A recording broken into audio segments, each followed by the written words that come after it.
Dalam Al-Quran memang kita dapati terkadang Allah Subhanahu wa Ta'ala menggunakan kata kami untuk memaksudkan dirinya. Misalnya firman Allah Subhanahu wa Ta'ala, inna nahnu nazzalna dzikra wa inna lahu lahafidun. Kami yang menurunkan Al-Quran dan kamilah yang akan menjaganya. Penggunaan kata kami dalam ayat itu terkadang disoal oleh mereka untuk mengatakan kalau Allah Subhanahu wa Ta'ala itu bisa jadi adalah pribadi yang bukan cuma satu, dan ini tentunya untuk menguatkan konsep agama tertentu. Bagaimana jawabannya?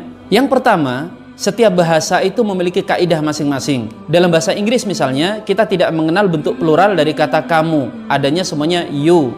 Dalam bahasa Indonesia misalnya, untuk menunjukkan kata kami ada istilah juga kata kita. Maka ketika seorang wartawan misalnya bertanya kepada seorang artis, kapan Anda akan menikah? Kalau si artis menjawab, kita akan menikah besok, itu si wartawan bisa langsung kegeeran, karena berarti dia akan menikah dengan si wartawan. Tetapi kalau jawabannya kami akan menikah besok, maka wartawan tersebut mendapatkan jawaban yang benar. Maka demikian juga dengan bahasa Arab, kata nahnu atau inna itu tidak selalu menunjukkan bahwa yang sedang berbicara itu adalah orang yang banyak, dan itu biasa digunakan dalam bahasa Arab. Yang kedua, lalu apa fungsi penggunaan kata kami dalam Al-Quran? Kata kami fungsinya adalah li ta'zim, untuk pengagungan. Ketika Allah Ta'ala mengatakan kata kami, itu untuk lebih menekankan kepada keagungan dan kebesarannya. Coba perhatikan firman Allah Subhanahu wa Ta'ala, inna nahnu nazzalna dzikra wa inna lahu lahafidun. Kami yang menurunkan Al-Quran dan kamilah yang akan menjaganya. Bedakan rasa yang didapatkan kalau ayatnya bunyinya begini, inni ana nazzaltu dzikra wa inni lahu lahafidun. Aku yang menurunkan Al-Quran dan aku yang akan menjaganya. Maka dari gaya bahasa akan kita dapatkan pengucapan yang pertama lebih mengena. Yang ketiga, penggunaan kata kami yang dimaksud adalah aku atau saya, itu juga dikenal dalam bahasa-bahasa yang lain, termasuk dalam bahasa Indonesia. Sering kita dengar adanya sambutan Pak RT, Pak Lurah, pejabat. Kami di sini akan menyampaikan, padahal si pembicara itu hanya satu orang. Maksud kami di situ adalah aku. Penggunaan kata kami di sini lebih kepada etika kesopanan. Coba bedakan kalimatnya, misalnya kami berdiri di sini dengan aku berdiri di sini. Itu cita rasanya beda. Yang keempat, bahasa itu digunakan adalah sekedar untuk bisa dipahami apa yang hendak disampaikan.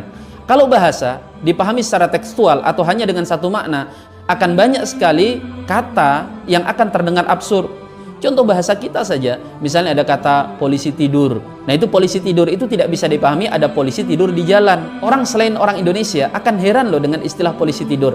Tapi bagi kita orang Indonesia akan paham apa yang dimaksud dengan polisi tidur itu. Kalau setiap kata dipahami secara hakikatnya saja tanpa dipahami secara konteksnya, maka akan kita dapati bahkan pengungkapan diri Allah Subhanahu wa Ta'ala sebagai Tuhan itu akan bermasalah. Misalnya Allah Subhanahu wa Ta'ala menggunakan kata huwa. Huwa itu adalah dia untuk laki-laki, untuk perempuan hiya. Apakah kemudian hendak dipahami kalau Allah Subhanahu wa Ta'ala itu berjenis kelamin laki-laki? Kan tidak. Allah Subhanahu wa Ta'ala laisa kamitslihi syai'un. Allah tidak serupa apapun. Kata huwa di sini digunakan oleh Allah Subhanahu wa Ta'ala untuk menunjukkan dirinya, bukan untuk menyebutkan jenis kelaminnya. Maka demikian juga dengan penggunaan kata nahnu, kami, tidak menunjukkan bahwa Allah Subhanahu wa Ta'ala itu berbilang, tetapi untuk menunjukkan akan kebesaran dan keagungannya.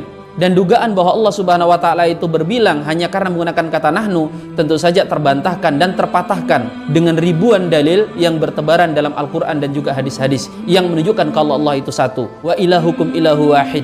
Dan Tuhan kalian itu adalah Tuhan yang satu. Qul huwallahu ahad. Katakan Tuhanmu itu hanyalah Tuhan yang esa.